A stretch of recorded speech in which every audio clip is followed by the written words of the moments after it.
Happy hot Saturday, everyone. It is 106 degrees out here in Kern County, California. But I have a couple of developments here, man. Well, not really developments. Got some new stuff in here. And you see that right there. That's going to be a separate video. We're going to talk the Razor RSF line, right? So I got a 350 here in the garage. A neighbor of mine, man, he got a steal. He got two of these at a garage sale for like 50 bucks. And the only problem with them was the batteries. And he didn't have chargers, but you know how I do. That's a quick fix. So we're going to talk about what we're going to do with these right here. But in the meantime, we're going to talk about Lectric. If you guys have been sub to me for any kind of time, you know that I have a neighbor. Well, he's not. He lives close by, right? So somebody lives in the community, and he has one of these. And I did an overview. I did a battery fix, and I also did a tire change on it. And I kind of went over all the stuff. This is the XP, I believe. This is the XP, right? Now, this is another neighbor of mine in my community who has the same bike and has this one. And I forgot what this model is called.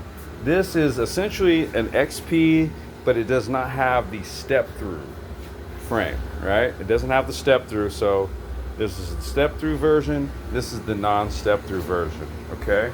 But let's talk about what the problem is with these, because this video that I'm doing, and pardon me, I'm like wiping sweat out of my eyes because it is so hot and my eyes are burning. And yeah, I'm the type of dude who wears a beanie in 100-degree temperature, but it's 106, so it's a little too hot for the beanie. All right, so let's talk about these bikes for a second, because this is a little bit of an issue, man. I'm noticing, and I'm making this video for documentary purposes, and also because I want to try to see if what we can do is get a warranty replacement on these. Now, if you notice, these bikes are pretty freaking new. Okay, these are some very, very, very new bikes, very low use. You can even tell by the tire treads. Okay, so they bought two of these bikes, rode them once, let them sit, and so now they're going to go on a camping trip in a couple weeks. And let me show you what's going on. Okay, so we're going to turn the multimeter on here, right? And so on the first battery, what we're going to do is we're going to go positive terminal here, right? And then we're going to go negative terminal here, okay? Right, you see them in there? And we literally have 0 voltage. This battery is a complete brick, okay? Top to bottom, it is a brick. No dice, right? So we're going to pull these out. And that's on the white Lectric XP, okay? And then we're going to get the battery for the black Lectric XP non-step through. And what we're going to do is we're going to plug the, okay, put this here and put this here. And on this battery, wait a minute, go ahead and put that in there like, wait, oh, come on. There we go. All right. You can see it right there. We are getting about this. Wait, hold on. Give me a second. Just do it like this, so it's better. It's easier to see. So I stick this right here, right? And we're getting 33.2 volts. This is a 48 volt battery. Okay. So on bike number 1, we're getting 0 volts. Bike number 2, we're getting 33.2 volts. Oh shit. Just fell over. Okay. So here's the problem. Again, about 10 months ago, I did a video on a battery housing swap little job that I had to do, because the first customer that had the Lectric XP, guess what he had to do? He had to replace the battery. Are you guys noticing a pattern here? You guys noticing a trend? I got to do a little more research, but this is a bit alarming. So I'm the only repair dude or whatever around here.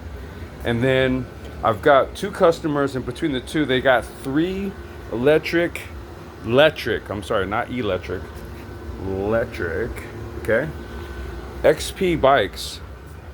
And you know what problem all 3 have had? Right there, battery. So I don't know. I wanted to document this and maybe, solicit some comments and opinions from you guys, right?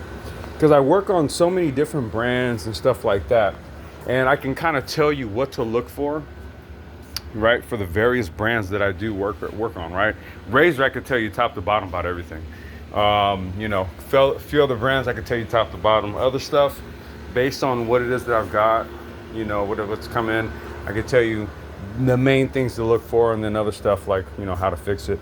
But these bikes right here, right? These Lectric bikes, okay, you gotta look at the build quality of these. These are essentially like rideshare style chassis, right? The way they're built. This is like high quality build right here, right? Okay, these are very sturdy e-bikes.